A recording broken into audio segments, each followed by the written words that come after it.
तो आज की वीडियो में हम बात करेंगे रिकर्जन के बारे में। ये हमारी C++ सीरीज़ की 12th वीडियो है।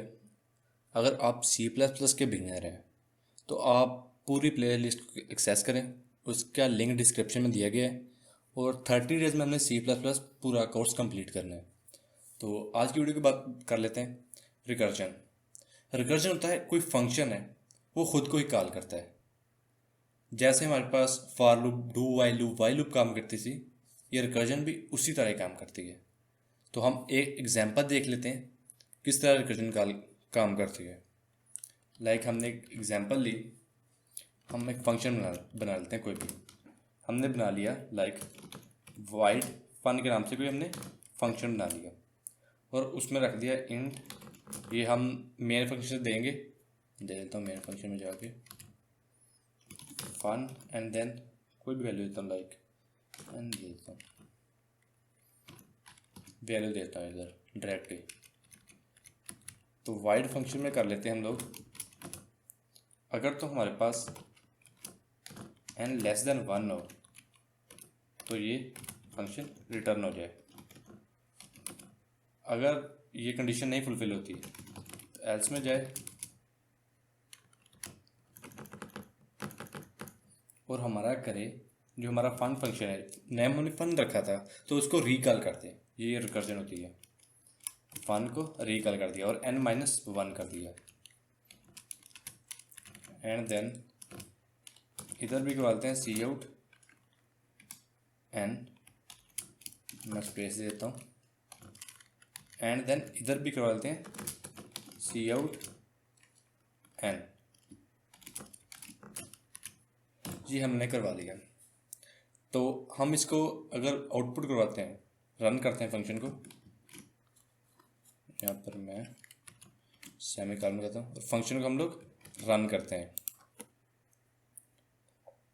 तो ये हमारे पास आ जाएगा 3 2 1 एंड देन 1 2 3। क्यों दे रहा है? तो ये रिकर्जन करेगी क्या? रिकर्जन करेगी, पहली बार हमने वैल्यू देखी 3, यहाँ पे 3 आएगा और ये कंडीशन चेक करेगा जो 3 है लेस देन 1 है, नहीं तो इधर आएगा और सी आउट n करवा देगा। उसने 3 हमारे पास जो है आउटपुट करवा दिया। देन गया और जो हमारे पास जो 3 था इसने स्टैक में रख दिया। स्टैक करता क्या है और बाद में हम देखेंगे, अभी स्टैक बार में नहीं पढ़ा, लेकिन स्टैक करता क्या है कि जो लास्ट इन होता है वो फर्स्ट आउट होता है। लीफो के तौर पर काम करता है कि जो 3 है, जो हमारा फर्स्ट पे इन हुआ है, इसने लास्ट पे आउट होना है। जो हमारा लास्ट पे इन होगा वो फर्स्ट आउट होगा। तो इसी तरह अब हमने किया फन n-1 के फंक्शन फिर कॉल करो, लेकिन जो n की वैल्यू थी उसको -1 कर दो। हमारे पास n की वैल्यू पहले 3 थी, अब जब हमने फंक्शन कॉल किया तो हमारे पास n की वैल्यू 2 होगी और जो हमारा 3 था वो स्टैक में चला गया। एंड देन फिर फंक्शन कॉल हुआ, ये नीचे वाला नहीं चलेगा। फिर फंक्शन कॉल हुआ तो हमारे पास n की वैल्यू जो थी वो 2 होगी। उसने चेक किया 2 लेस देन 1 से, कंडीशन नहीं फुलफिल हुई, नीचे चला गया, एल्स में चला गया, सी आउट में चला गया। इसने हमारे पास जो 2 था वो आउटपुट करवा दिया और फिर फंक्शन को कॉल किया और कर दिया 2-1, जो कि फंक्शन अब 1 के साथ कॉल होगा। तो जो n की वैल्यू थी अब हो जाएगी 1 और देखिएगा 1 लेस देन 1 नहीं, रिटर्न कर देगा, एल्स में चला जाएगा तो सी आउट करेगा, मतलब 1 ये हमारा जो है वो सी आउट करवा देगा। फिर जो हमारे पास जो 1 है ये भी स्टैक में चला जाएगा। तो हमारे पास जब 0 हो जाएगा तो ये फंक्शन चल जाएगा, रिटर्न हो जाएगा, वैसे ही प्रोग्राम खत्म हो जाएगा। तो अब जो स्टैक में वैल्यूज पड़ी हुई हैं वो निकलेंगी। हमारे पास अब जो स्टैक में पड़ा था, हमारी लास्ट पे वैल्यू कौन सी गई थी? 1 सबसे पहले आ जाएगा। एंड देन फिर वैल्यू कौन सी गई थी? 2 आ जाएगा। फिर जो हमारी फर्स्ट वैल्यू गई थी 3 वो लास्ट पे आएगी। अगर मैं इसको ख़त्म करता हूँ तो देख लेते हैं, ये हमारे पास देगा 1 2 3, कि हमारे पास जो 1 था वो लास्ट पे था, 2 सेकंड लास्ट था और 3 हमारा फर्स्ट पे था। तो हम एक फैक्टोरियल फंक्शन समझ लेते हैं, उससे हमारी जो भी कन्फ्यूजन है रिकर्जन के बारे में वो सारी हल हो जाएगी। तो फैक्टोरियल वाला फंक्शन कर लेते हैं। मैं इसको ख़त्म करता हूँ,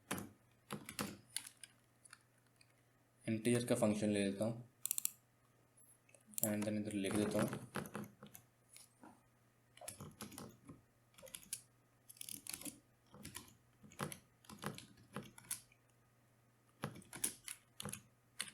एंड देन एक मैं इंटीजर ले लेता हूँ इधर इंट ए ले लिया, मैंने ए में कोई वैल्यू रख दी, लाइक 5 रख दिया, उधर रख देता हूँ जहाँ पे इनिशियलाइज किया है।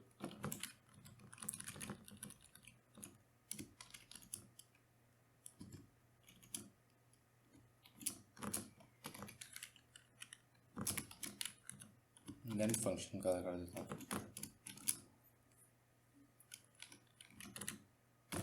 तो इधर हमने फंक्शन ए की वैल्यू तो हमने रख ली 5, तो इस फंक्शन में चली जाएगी। मैं इधर फैक्टोरियल का फंक्शन लिख लेता हूँ इफ़। तो पहले हम बात कर लेते हैं फैक्टोरियल होता क्या है। लाइक हमने लिया 5 का फैक्टोरियल, तो 5 का फैक्टोरियल होगा क्या, 5 and then multiply by 4, then multiply by 3, then multiply by 2, then multiply by 1, ये होगा 5 का फैक्टोरियल। तो हमारा जो 5 का फैक्टोरियल है वो इस तरह भी लिख सकते हैं। 5 का फैक्टोरियल को हम लिख सकते हैं 5 एंड देन मल्टीप्लाई बाय 4 का फैक्टोरियल, क्योंकि ये जो है ये 4 का ही फैक्टोरियल है। तो हम 5 के फैक्टोरियल को इस तरह भी लिख सकते हैं। लाइक हमने लिख लिया, मैं लिख लेता हूँ इधर हमारा 4 का फैक्टोरियल जो है वो हम 4 के फैक्टोरियल को ये भी लिख सकते हैं 4 मल्टीप्लाई बाय 3 का फैक्टोरियल। इसी तरह हम लिख लेते हैं उसको हमारे 3 का फैक्टोरियल जो है 3 factorial 3 multiply by 2, and then 2 का फैक्टोरियल हमारे पास होता है 2 मल्टीप्लाई बाय 1 का फैक्टोरियल। इसी तरह 1 का फैक्टोरियल लिख लेते हैं, 1 का फैक्टोरियल जो है वो 1 ही होता है।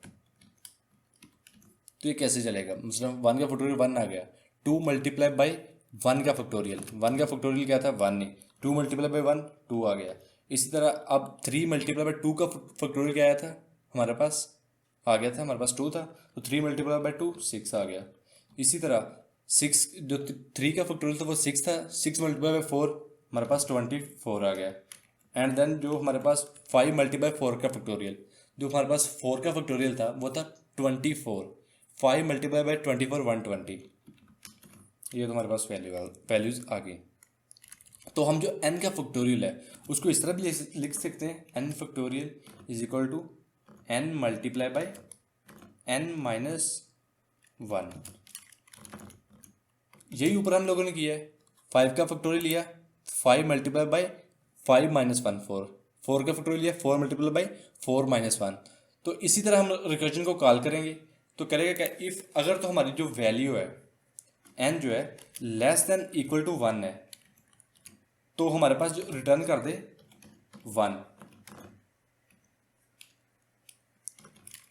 एल्स में चला जाए, अगर ये हमारी कंडीशन फुलफिल नहीं होती तो उधर देखे, उधर रिटर्न करे हमारा जो भी n है, जो भी उस टाइम वैल्यू है, और साथ 1 मिनट ये n रिटर्न कर दे और साथ फंक्शन को दोबारा क्या कर दे और n माइनस 1, मसलन पहले 5 हमें रिटर्न कर दे, देन 5 का फैक्टोरियल दोबारा फंक्शन कॉल हो जाए, फिर हमें 4 रिटर्न कर दे, देन 3 के दोबारा फंक्शन कॉल हो जाए, इस तरह। तो हम करेंगे रिटर्न n मल्टीप्लाई बाई हमारा जो फंक्शन का नेम रखा था और n माइनस 1। ओके, तो इसको ख़त्म करते हैं।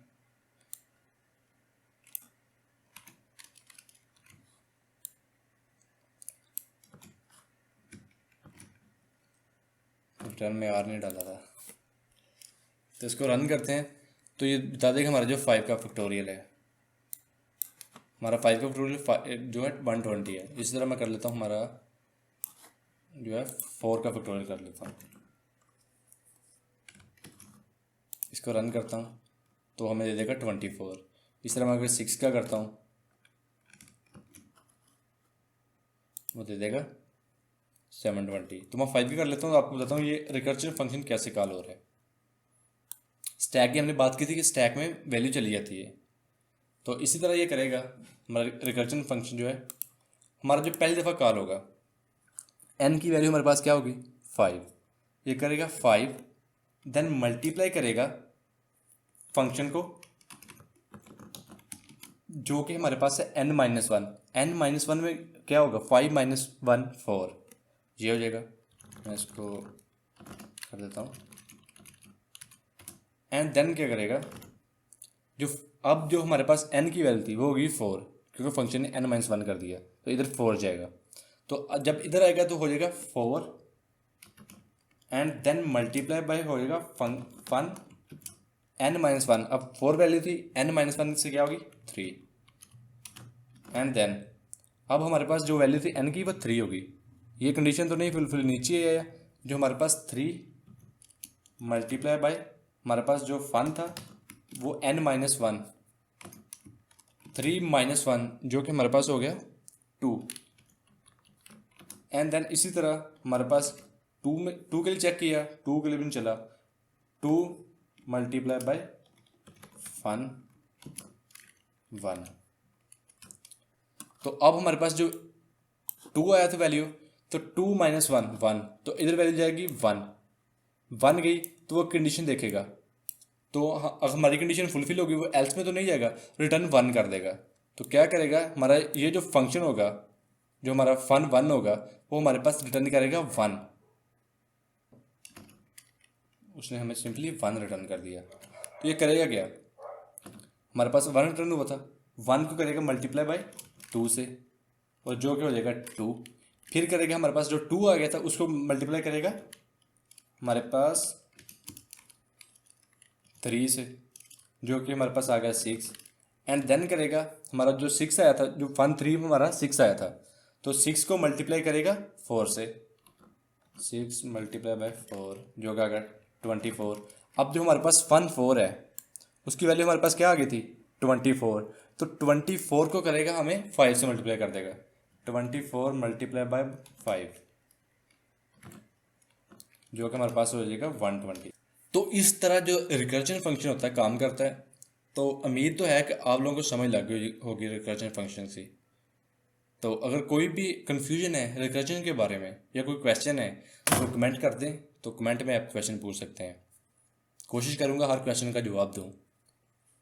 बाकी अगर आपने चैनल को सब्सक्राइब नहीं किया तो लाजमी करें, ताकि हमारी जो भी नई अपडेट हो, जो भी मैं वीकली न्यूज़ बनाता रहता हूँ कोडिंग फन न्यूज़, तो जो भी कोडिंग के लिए न्यूज़ हो कोडिंग के हवाले से वो आपको मिलती रहे।